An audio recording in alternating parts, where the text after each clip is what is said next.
9:44 here. We have a chance this morning to catch up with our Congresswoman during a very busy week in both our state and in Washington, D.C. as well. Congresswoman Pramila Jayapal joining me now. Congresswoman, good morning. Good morning. Great to be with you. It's good to have you. We appreciate it. So let's get right to it and start with Ukraine. Over 1 million refugees have now fled. Over 480 missiles have been launched by Russian troops. Are you in line so far with the president's action on what's happening? I am, absolutely. I stand completely unified with the president, with the Ukrainian people, with the vast majority of our allies around the world. I think that this is a very dangerous time in our world with Russia's war of aggression, a blatant violation of international law, an unprovoked invasion of Ukraine. And I know, and I've been watching with horror, as so many of you have been, the terror unfolding on the streets, but also the courage and the resilience of the Ukrainian people. We are preparing to do everything we can, first of all, to continue our diplomatic efforts. I think the president has done a remarkable job of rebuilding our relationships. And that's why you see such a unified NATO, a unified UN, remarkably unified vote at the UN yesterday. These are the critical pieces of diplomacy that we need to show Vladimir Putin that he is a pariah of the entire world. That is one piece, and that diplomacy needs to continue. It can't stop when the shooting starts. That's when it actually needs to continue the most. Secondly, we are doing everything we can to ensure that we're providing the aid to the Ukrainian people that they need, but also that we are doing what we can to help resettle these refugees. And of course, Washington State, very important state in refugee resettlement through our history. From continents around the world. And so we need to make sure that we are prepared to receive Ukrainian refugees as well and continue to rebuild the resettlement agencies that unfortunately were destroyed over the last many years. And then finally, I think we send our prayers and our thoughts to the Ukrainian people and to those Ukrainian Americans who are here in the diaspora, in our district and in our region. Our office stands ready to do anything we can to help. And, you know, I know what a difficult time this is. Yeah, that was actually one of my next questions, was when we could expect in Washington state some of those refugees to arrive, because you're right, when these things happen, we do see them come into Washington state.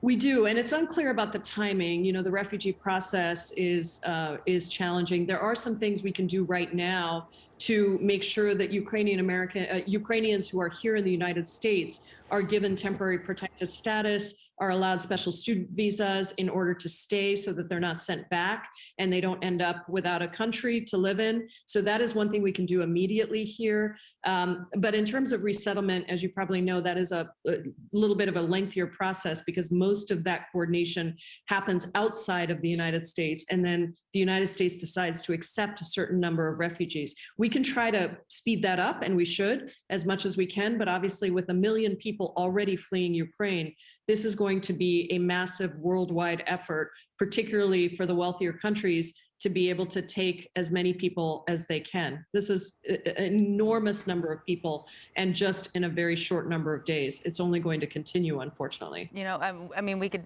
talk more in depth about, of course, what is going on in Ukraine and Russia. And so I'm sure we'll be speaking with you about this in the next few weeks. But I also want to ask you about the Texas governor's order to investigate parents of trans kids for child abuse. I mean, this is an issue, and you've been very vocal about this, that is close to you. You're the parent of a trans kid.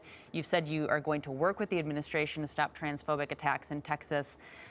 So talk a little bit, Congresswoman, about what that work looks like. What can the federal government do in this regard? Yes, this is absolutely horrific. As the mother of a trans child, I can just say that there is nothing further from child abuse than what we do as parents to allow our children to be who they are. That is what we're talking about. And the fear that the Texas actions have already caused in trans families in Texas and across the country is really, the impact is incalculable. So I have already, yesterday I released a statement calling on the Department of Justice to immediately investigate what's happening in Texas. The Department of Justice has said that they are going to do that. There was, in the first case that was filed, that the ACLU filed, A judge did agree to temporarily halt. That is not a final verdict or judgment, but it is a temporary halt on that particular case. But understand that that's just one case. Texas can continue to bring cases against parents of trans kids, and we're going to have to probably move to a class action, situation relatively soon. But the Department of Justice can immediately investigate. They've said they're going to. Also, we in Congress should pass the Equality Act. Now, I understand we're not going to pass that unless we reform or eliminate the filibuster. But when we look at the damage we're doing to our children who are watching this and being told that they are somehow being abused just to be who they are, or parents who are just trying to love and support our kids in the way that I think every single one of us as a parent would want to do, it is horrific and outrageous that this is what Governor Abbott and the Texas Republicans have done. Congresswoman, also quickly here, just wanted to get your thoughts on the State of the Union address this week before you go.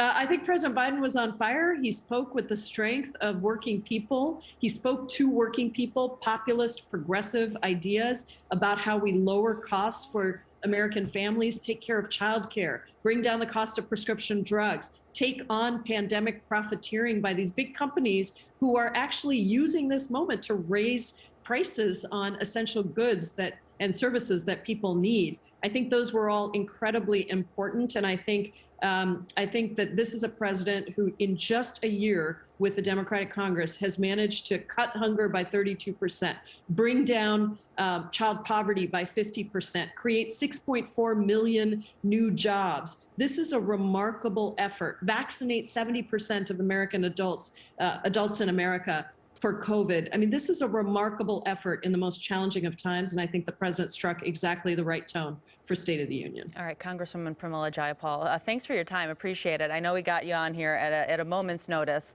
and there's a lot going on, not only across the country, but worldwide, so we would love to check in with you again. Thank you. I'd love it. Take care. Thank you. Thank you.